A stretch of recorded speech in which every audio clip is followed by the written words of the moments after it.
Hello, this is Matt on the Moon Lambo channel. Just got a quick update for you, and this is on a positive note. We could use a bit of positivity on a bloody market day like today, can't we? Where Bitcoin got down to 17,000 something dollars, at least as of the time that I'm recording this. Although at least it's rebounding a little now.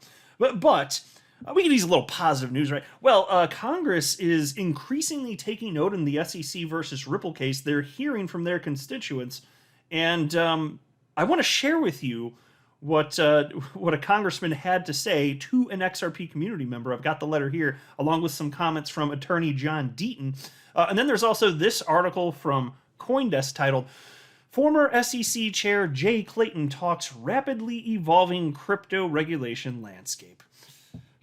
And I'll tell you here, the 180 this man has done from just supporting onerous, I'd say an onerous approach just in general to crypto when Jay Clayton was SEC chair, now flipping that and saying, hey, we need to evolve the way that we're approaching crypto. Now he's saying that because he's making money in the private sector because of crypto. Kind of steams my vegetables, folks. But anyway, before going any further, I do want to be clear. I do not have a legal or financial background of any kind. I am not offering legal or financial advice, and you definitely should not buy or sell anything because of anything I say or write. I'm just an enthusiast who enjoys making YouTube videos about crypto-related topics, but just as a hobby and just for fun. And so here you have from this morning some comments from attorney John Deaton on Twitter, and he wrote the following. Congressional update.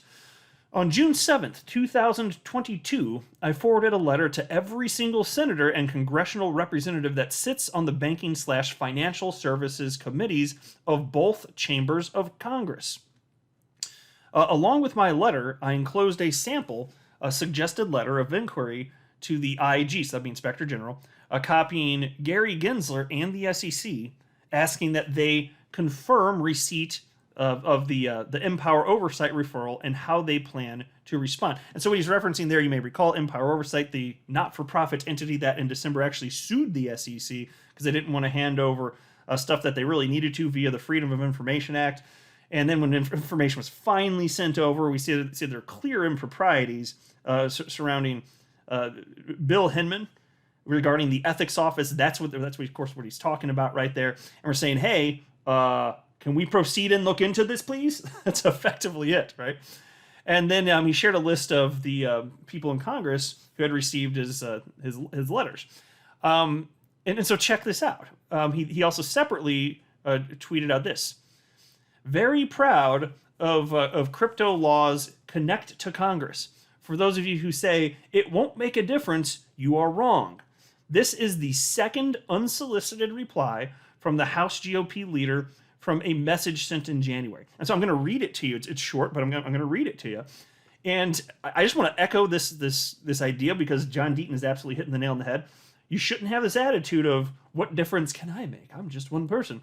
Or you see, okay, so there's, 68,000 people being represented by attorney John Deaton, and you think, okay, well, there are over 300 million citizens in America. What's it matter if just 68,000 or so humans are not so happy about this? Well, you must understand that almost 0% of humans in the United States, almost 0% of citizens will ever write anything to Congress. Squeaky wheel gets the grease, my friends. And so when you have a community of our size, which is a tiny percentage of the overall population, we are being noticed. I can assure you of that.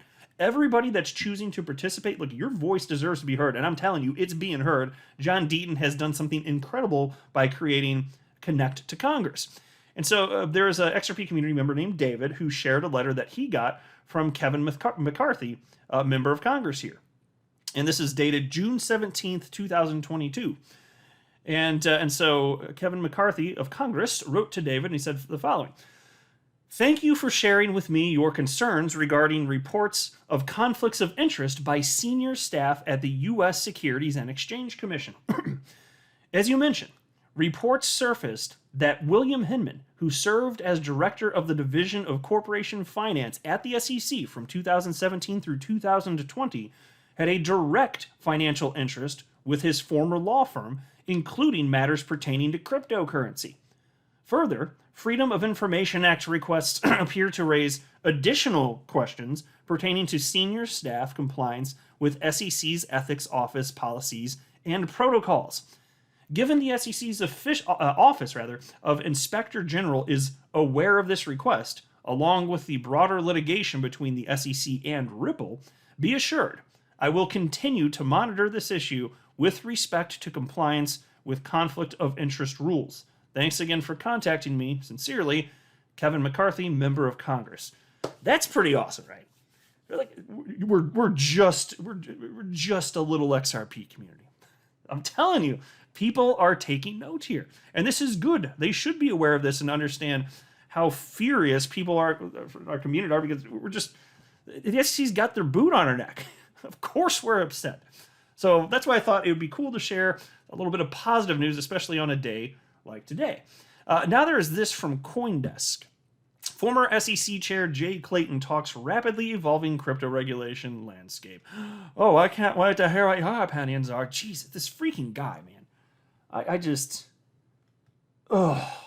Why did nature create this individual? Like, why did nature mess up this? I just don't understand. Like, evolution's great, but like, is this like a step back in some way? I don't understand. Anyway, piece reads as follows.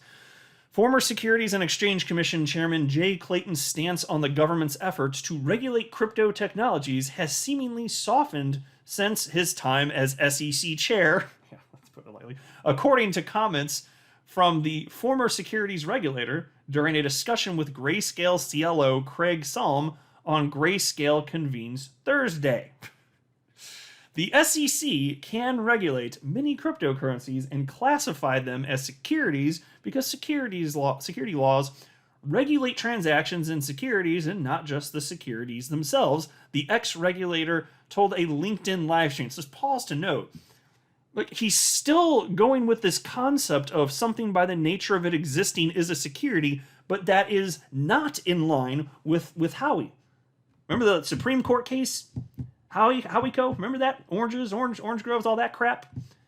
I assure you that the Supreme Court of the United States did not find that oranges, by the nature of them existing, are securities. I'm telling you, it didn't happen here, but still, look at what Clayton's saying even after leaving the SEC. He still has this faulty concept. And yeah, so he's done a 180 in a general sense. He's coming around, if you will, because now it makes sense for him now he's not running the SEC, but he's still wrong about that. Anyway, piece continues.